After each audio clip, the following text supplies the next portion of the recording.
Hello friends, मेरा नाम doctor Himanshu Srivastava है और मैं कैंसर स्पेशलिस्ट हूँ कैपिटल हॉस्पिटल में।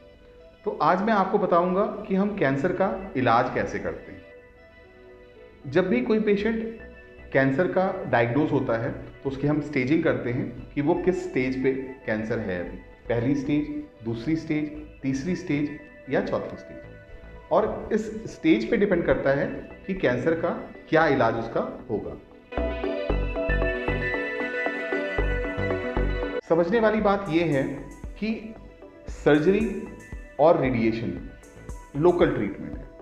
वो जिस जगह पर कैंसर है वो उस जगह का इलाज करता है।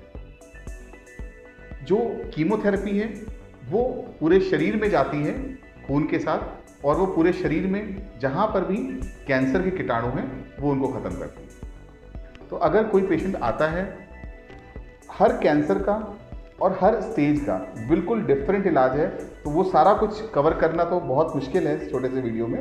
बट हाँ, मैं आपको एक कलेक्टिवली जो चीज़ है वो मैं आपको बता दे रहा हूँ। जैसे मान लो हम ब्रेस्ट कैंसर की बात करते हैं, तो सबसे पहले ब्रेस्ट कैंसर में अगर अर्ली है या लोकली एडवांस से ज़्यादा बढ़ा नहीं है तो सबसे पहले हम सर्जरी करते हैं। सर्जरी करके बेसिकली जो मेजर डिजीज़ है, जो मैक्रोस्कोपिक डिजीज़ है, वो सर्जन सारा कुछ हटा देता है।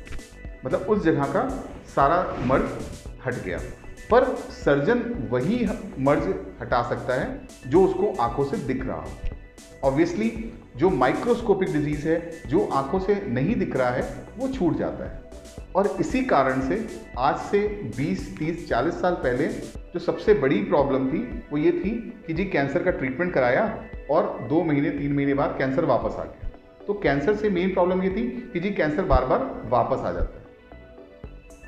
क्यों वापस आता है? क्योंकि कैंसर जो सर्जन को दिख रहा था वो तो उसने निकाल दिया, पर माइक्रोस्कोपिक डिजीज जो आंखों से नहीं दिखते हैं वो वहां पर रह जाते हैं और अगले कुछ महीनों में वो कैंसर नोड्यूल्स बड़े बड़े बन जाते हैं। और कैंसर जब दूसरी बार वापस आता है तो वो खराब होता है। तो इसके लिए हमने रेडिएशन लाया कि जी हमने मेन डिजीज तो सर्जरी से हटा दिया, पर जो माइक्रोस्कोपिक डिजीज है उसके लिए हमने वहाँ पर रेडिएशन दे दी, या जिसको आप बिजली कहते हैं या सेका लगाना कहते हैं, हमने वहाँ पर रेडिएशन कर दी, और जिसकी वजह से कैंसर के आने के चांस काफ़ी कम हो जाते हैं। अच्छा, कैंसर में दूसरी प्रॉब्लम क्या है कि कैंसर जिस जगह पर होता है वहाँ पर बहुत सारी खून की नलियाँ होती हैं, और वो खून की नलियों के थ्रू कैंसर सेल बॉडी के किसी भी पार्ट में जाकर लॉज हो जाते हैं। जैसे मान लो यहाँ पर कैंसर है, वहाँ से ब्लड वेसल्स खून की नलियों के थ्रू वो जाकर लिवर में जाके लॉज हो गए, तो लिवर में वो कैंसर लिवर में पहुँच गया, या ब्लड वेसल के थ्रू वो फेफड़ों में चले गए तो लंग में कैंसर आ गया, जिसे हम स्टेज 4 लास्ट स्टेज का कैंसर कहते हैं। उससे बचाने के लिए हम जो इलाज करते हैं उसे सिस्टमिक ट्रीटमेंट कहते हैं, जिसके अंदर आता है कीमोथेरेपी, इम्यूनोथेरेपी या टारगेटेड थेरेपी।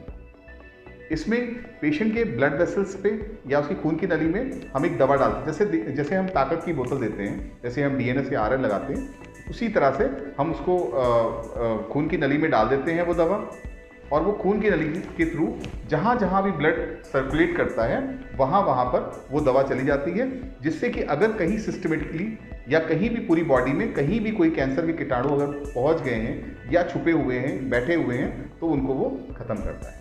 तो ये मेन तरीके थे जिससे हम कैंसर का ट्रीटमेंट करते हैं। अगर अर्ली स्टेज में आते हैं तो बहुत अच्छे रिजल्ट के साथ वो ठीक होते हैं। स्टेज 3 में भी सेटिस्फैक्ट्री रिजल्ट है। हाँ, स्टेज 4 के पेशेंट में हम सिर्फ लाइफ बढ़ा पाते हैं, ठीक करना का चांस काफ़ी कम होता है। Thank you.